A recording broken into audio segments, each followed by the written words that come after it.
then we have Kent talking, and he talks about, being in Canada and feeling embarrassed to announce himself as being, Filipino, which I thought was an interesting thing, right?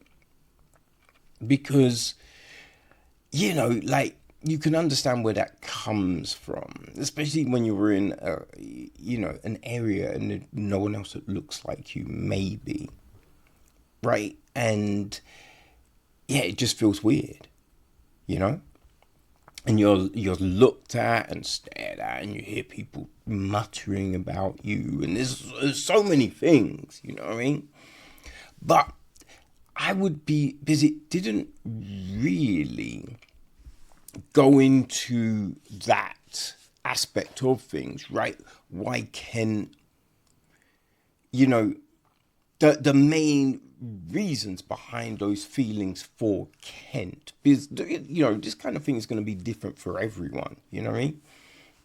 But he talks about that, and then, the desire to learn about his heritage, right? And the tattooing.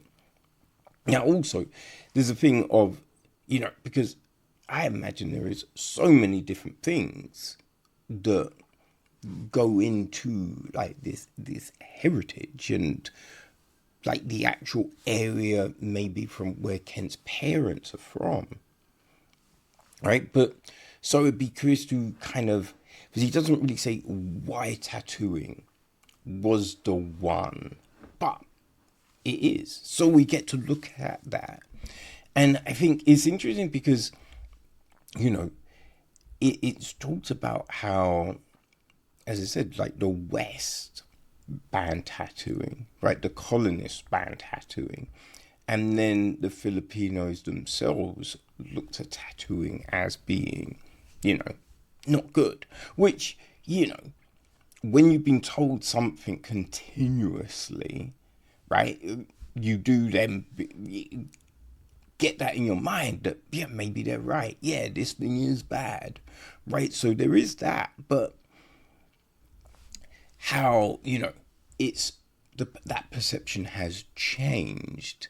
And it's I think a big interesting point of that is, I think in so many countries have those, right,